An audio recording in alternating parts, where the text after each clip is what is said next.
Hello everyone, welcome back to my channel. ನಾನಿವತ್ತೊಂದು ಟೇಸ್ಟಿಯಾದ ರೆಸಿಪಿನ ಶೇರ್ ಮಾಡ್ತಾ ಇದ್ದೀನಿ. ಪಾಲಕ್ ಸೊಪ್ಪು ಸ್ವಲ್ಪ ಮನೇಲಿ ಉಳ್ಕೊಂಬಿಟ್ಟಿದೆ. ಅದರಿಂದ ಸಾಂಬಾರು ಮಾಡೋಕ್ಕೂ ಆಗ್ತಿಲ್ಲ, ಪಲ್ಯನೂ ಮಾಡೋಕ್ಕೂ ಆಗ್ತಿಲ್ಲ. ಅಂದರೆ ಆ ಸೊಪ್ಪನ್ನು ಬಳಸ್ಕೊಂಡು ಟೇಸ್ಟಿಯಾದ ಸಾಫ್ಟಾದ ಪೂರಿಗಳನ್ನ ಮಾಡ್ಕೋಬೋದು. ಮೊದಲಿಗೆ ಸ್ವಲ್ಪ ಬಿಸಿ ನೀರನ್ನ ಕಾಯಿಸಿ ಸೊಪ್ಪನ್ನು ಬೇಯಿಸ್ಕೋಬೇಕು. ಒಂದು ಕುದಿಸ್ಕೊಂಡ್ರೆ ಸಾಕಾಗತ್ತೆ. ನಂತರ ಸೊಪ್ಪನ್ನು ತೆಗೆದಿಟ್ಬಿಡೋಣ. ತಣ್ಣಗಾಗೋ ಅಷ್ಟರಲ್ಲಿ 1 ಬೌಲಷ್ಟು ಗೋಧಿ ಹಿಟ್ಟು, 1 ಬೌಲಷ್ಟು ಮೈದಾ ಹಿಟ್ಟು, ರುಚಿಗೆ ತಕ್ಕಷ್ಟು ಉಪ್ಪು, ಇಷ್ಟು ರೆಡಿ ಮಾಡಿ ಇಟ್ಕೊಳ್ಳೋಣ.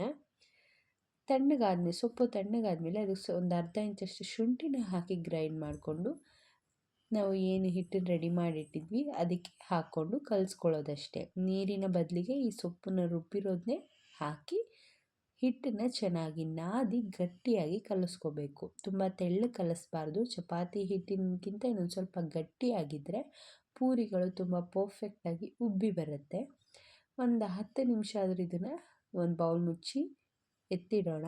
ಒಂದು 10-15 ನಿಮಿಷ ಆದಮೇಲೆ ನಾವಿಲ್ಲಿ ಉಂಡೆಗಳನ್ನ ಮಾಡಿಕೊಂಡು ಪೂರಿನ ಲಟ್ಟಿಸ್ಕೊಂಬಿಡೋಣ.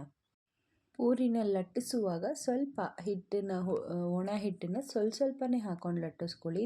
ತುಂಬ ಜಾಸ್ತಿ ಹಾಕಿ ಲಟ್ಟಿಸ್ಬಿಟ್ರೆ ನಾವು ಡೀಪ್ ಫ್ರೈ ಮಾಡುವಾಗ ಎಣ್ಣೆ ಸ್ವಲ್ಪ ಗಲೀಜಾದಂಗೆ ಕಾಣುತ್ತೆ. ಹಾಗಾಗಿ ಸ್ವಲ್ಪನೇ ಹಿಟ್ಟು ಹಾಕ್ಕೊಳ್ತಾ ಪರ್ಫೆಕ್ಟಾಗಿ ಪೂರಿಗಳನ್ನ ಲಟ್ಟಿಸ್ಕೊಳ್ಳಿ. ತುಂಬ ತೆಳ್ಳಗೂ ಬೇಡ, ತುಂಬ ಮಂದವಾಗೂ ಬೇಡ. ನಾನಿಲ್ಲಿ ತೋರಿಸ್ತಾ ಇದ್ದೀನಲ್ಲ ಅದೇ ಟೆಕ್ಸ್ಚರಲ್ಲಿರಲಿ. ಎಣ್ಣೆನ ಚೆನ್ನಾಗಿ ಕಾದ್ಮೇಲೆ ಪೂರಿನ ಒಂದೊಂದನ್ನೇ ಹಾಕಿ ಫ್ರೈ ಮಾಡ್ಕೊಳ್ಳೋದು. ನೋಡಿ, ಈ ಥರ ಸೈಡಿಂದ ಎಣ್ಣೆನ ಮೇಲೆ ಹಾಕ್ತಾಯಿದ್ರೆ ಪೂರಿಗಳು ಚೆನ್ನಾಗಿ ಉಬ್ಬಿ ಬರುತ್ತೆ. ನೋಡ್ತಾ ಇರ್ಬೋದು ಏನು ಪರ್ಫೆಕ್ಟಾಗಿ ಬಂದಿದೆ ಅಂತ. ಇದೇ ರೀತಿ ಎಲ್ಲ ಪೂರಿಗಳು ಉಬ್ಬಿ ಬರುತ್ತೆ. ಹಪ್ಪಳ ಥರ ಗರಿ ಆಗಲ್ಲ, ಸಾಫ್ಟಾಗಿರುತ್ತೆ. ನಾನಿಲ್ಲಿ ಚಿಕನ್ ಸಾಂಬಾರು ಜೊತೆ ಇದನ್ನು ಸರ್ವ್ ಮಾಡ್ಕೋತಾ ಇದ್ದೆ. ನೀವು ನಿಮಗೆ ಇಷ್ಟವಾದ ಸಾಗು ಜೊತೆ ಸರ್ವ್ ಮಾಡ್ಬೋದು.